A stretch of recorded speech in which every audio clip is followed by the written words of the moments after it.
All right, I'm here to talk about Evander Holyfield versus Vitor Belfort, a fight that took place on Saturday night, and sadly enough, it ended in the first round with Holyfield getting stopped. The referee stopped it. I say rightfully so. Belfort was attacking. He wasn't really landing much, but Holyfield, he didn't look right before the fight even started. He didn't look right when he was doing public workouts, hitting the pads, the mitts. He just, he should have. He's damn near 59 years. He should have never been in there. I mean, the original opponent for Vitor Belfort was Oscar De La Hoya, as I'm sure you probably know, who at the last minute had to pull out due to COVID. And Evander Holyfield, who had already been signed to Triller, uh, was given the opportunity to step in and fight, and he did. And we know the result. The fight was stopped about 2 minutes into the first round of the scheduled 8 round exhibition. He had missed a wild head left hook and fell through the ropes by missing a punch. And then he had been knocked down by Belfort and got up and then was attacked and was, guarding himself, defending himself, but didn't have anything to offer in the way of offense. Now, Evander Holyfield, being damn near 59 years old, should have never been in the ring to begin with. The original fight was set to be in California. The California State Athletic Commission would not sanction the bout. Therefore, the whole entire event was moved to Hollywood, Florida, where the Florida State Athletic Commission did sanction the bout, and we got the result that we got. Now, Vitor Belfort, being 44 years old, although he was an MMA fighter, um, you know, 15-year age advantage over Evander Holyfield. I mean, a 44-year-old fighter, ex MMA fighter, or whatever type of fighter, especially one who was at the top level like Belfort was, is going to be a far superior physical threat than a 59-year-old athlete. When I knew about the fight, I wasn't too worried about Holyfield. I mean, I saw him, I thought he looked bad. Now, everybody that knows me knows that Evander Holyfield was my favorite heavyweight fighter throughout the 90s and the early 2000s. I didn't think Belfort was going to kick his ass or anything like that. And I don't think that Belfort really hurt him necessarily. And that's the problem. Evander Holyfield was knocked down, I think, by a punch that didn't really hurt him. He was stopped by punches that didn't really hurt him. His physical ability to move just wasn't there. I mean, he fought even in his professional career far too long. He had his, last, I think he went out on a win in his last fight, but, really, after his bouts with Lennox Lewis, he could have called it quits then. He reigned at the top of the heavyweight division. He was either champion or in contention for a title from 89 all through 99. So for 10 years, he was one of the top heavyweights. You can look into the career of Holyfield. He's one of the greatest heavyweights in boxing history, in my opinion, despite his record. I mean, he fought everybody. Everybody knows his style was all out, hard. He had a chin. He was known to just get hit and hit back. He was just a great action fighter. But the thing that made Holyfield so great in his prime was the subtlety, his technique, the movement. The way he set up his punches, the way he used his angles, the way he just did everything so beautifully. He was a really wonderful boxer, and he got caught up in that persona of being the heart, the warrior, the guy who could go in there and battle with the bigger heavyweights. George Foreman, who nobody wanted to fight. When Evander Holyfield fought George Foreman, yeah, George Foreman was a 42-year-old man, but nobody wanted to fight him. Nobody in the heavyweight division wanted to fight him when Holyfield did. And of course his fights with Riddick Bowe, the first one being a classic, the 10th round, where Jim Lampley pretty much coined the term warrior for Evander.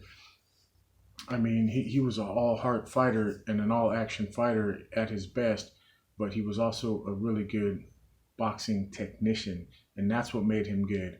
And that's what set up a lot of his KOs or just, high-volume, accurate punches was his technique. And he got caught up in the whole persona of being a warrior and fighting and being an action fighter, and I think that was to his detriment. He took a lot of damage in the ring from a lot of big, heavy punchers. I mean, he fought all the best of his era, and he was pretty successful against most of them.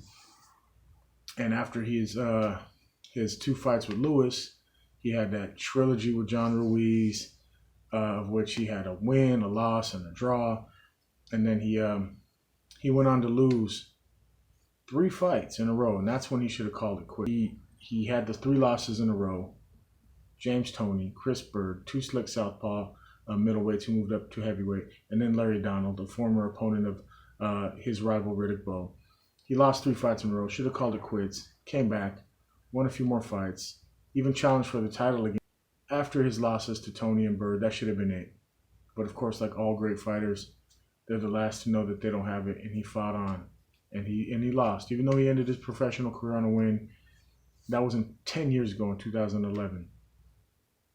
Now back to his contract with Triller. Triller signed him because they wanted to set up the 3rd match between him and Tyson. As we know, Tyson and Roy Jones are the ones who set off this whole Legends tour, the old guy circuit last year, in their bout. They set that up. So they were trying to set up a heavyweight rematch between Tyson and Holyfield. Now, in the meantime, Holyfield was supposed to fight Kevin McBride.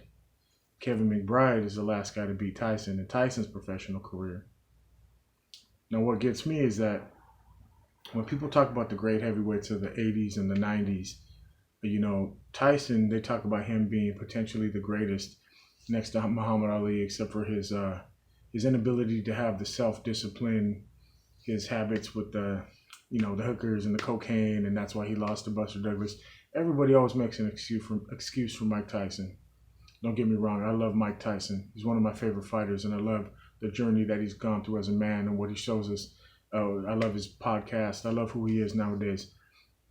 And I loved him as a fighter, and I love what he did in the ring. But it seems like people still hang on to the mythos of Mike Tyson and give him more excuses for his losses than they do a fighter like Holyfield, But that being said, the fight should have never happened. And it was kind of despicable that it did. And I think Holyfield should be remembered for what he did, what he achieved in his prime, and what he was capable of as not only a boxer, but a puncher, as a fighter. I mean, just all around what he brought to the sport was excitement. And he beat a lot of fighters a lot of times that he wasn't supposed to beat, he beat the odds, so to speak. Now, I don't think this tarnishes his legacy. I mean, when we talk about Tyson, like I said, we don't talk about his career ending the way it did.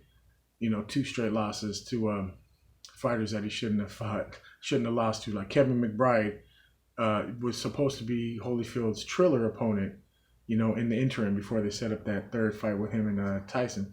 So Tyson lost to Kevin McBride, and a guy before that he should have never lost to. But no one talks about that when they talk about Tyson's legacy. Muhammad Ali lost to fighters he should have never lost to, fought too many times. I mean, we see this with fighters. These great fighters lose to guys that would have never been able to lace their gloves, but they just fight too long and they take too much punishment and they just lose it.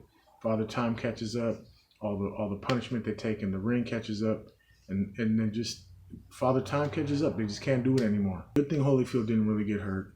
I think it was a good stoppage. The people around him, maybe the people that told him no, maybe he pushed them away and just let the people who wanted to tell him yes gravitate towards him, because that happens a lot of times. You have people that look out for your best interest, and you don't like what they're saying because you have that stubborn belief in yourself. So you tend to let the sycophants into your circle, and they just help bring you down because they want the benefits that they can get from whatever endeavor it is they're encouraging you to do. They don't care about the consequences because it's all going to come down on you. They want to help get the glory, get the fame, get the money, but when you're hurt, they're not there for you. They're not your real friends. So Evander Holyfield reigned. He reigned supreme in the heavyweight division from 89 to 99. And the things he accomplished and the work, his body of work will never be taken away from him. He's one of the greatest heavyweight boxers of all times, in my opinion, and still remains one of my favorite boxers of all times, despite, this is like a boxer's disease. They never know when to call it quits. Some of the best, greatest, most brilliant fighters, brilliant technicians, brilliant sluggers, you name it, a lot of them have fought on too long, and that's unfortunate. But Vitor Belfort now, he's calling out Canelo. Come on, man. We know you're a naturally bigger dude, but you in a pure boxing match, Canelo will eat Vitor Belfort alive.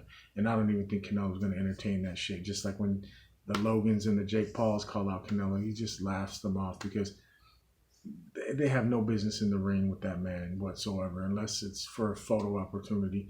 But other than that, leave that man alone. You don't want that smoke, Vitor Belfort. I'm no expert. I just call it how I see it. And much respect to Evander, the real deal Holyfield. His legacy will not be tarnished. It will remain. And, I just hope that these celebrity exhibitions and all this shit, I hope it doesn't get out of hand. These athletic commissions that sanction these things, they need to be ashamed of themselves. And kudos to the California Athletic Commission for not sanctioning this, and shame on the Florida State Athletic Commission for commissioning this and sanctioning this. And like I said, I'm no expert. I just call it how I see it. UNO.